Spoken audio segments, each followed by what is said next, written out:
ওকে, আমি অত্যন্ত আনন্দিত যে আবার আমার সহকর্মীদের সাথে 11 বছর পরে আমি বসতে পেরেছি আমার পত্রিকা অফিসে।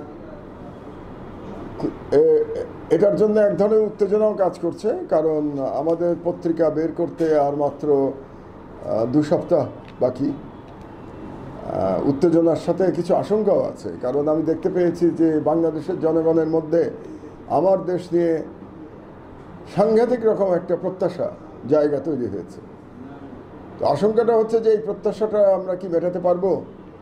তাদের যে বিশাল চাহিদা আমার দেশের কাছে, সেটা আমরা পারবো কি না, এটাই হচ্ছে আমাদের সবচেয়ে বড় চ্যালেঞ্জ এই মুহূর্তে।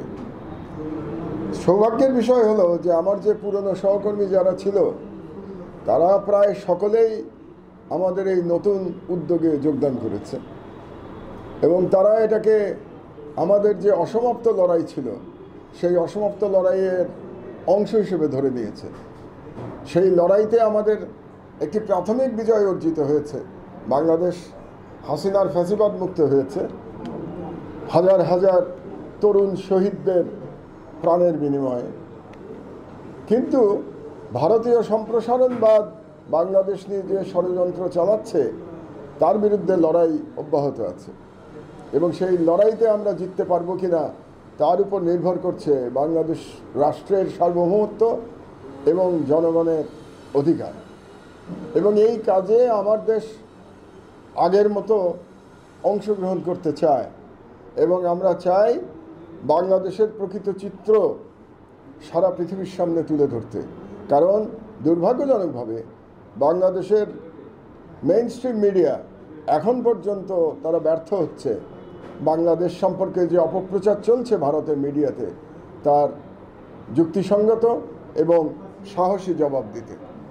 আমার মনে হয় যে আমার দেশ এই শূন্যস্থানটি পূরণ করতে পারবে, এবং বাংলাদেশের জনগণের আশা আকাঙ্ক্ষার প্রতিফলন ঘটবে আমার দেশ পত্রিকায়।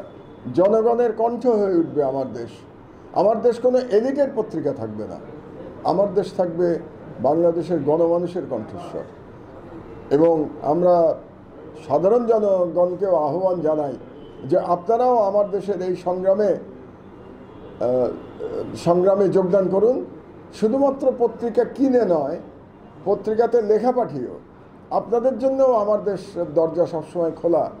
যারা সাংবাদিকতাকে পেশা হিসেবে নিতে চান, বিশেষত তরুণদের, যারা চায় একজন সাহসী সাংবাদিক হতে, এবং যারা আকাঙ্ক্ষা করে যে আগামী বাংলাদেশ, আগামী প্রকৃত স্বাধীন বাংলাদেশের কাণ্ডারি হতে কালচারাল ফিল্ডে, তাদের জন্য আমার দেশ সুযোগ সৃষ্টি করে রাখবে সারাক্ষণ। আরেকটি কথা বলা প্রয়োজন যে আমার দেশ যখন প্রকাশিত হবে আবার ইনশাআল্লাহ 22শে ডিসেম্বর থেকে, আমরা বাংলাদেশের জনগণকে আবার জুলাই বিপ্লবের কথা স্মরণ করিয়ে দেব।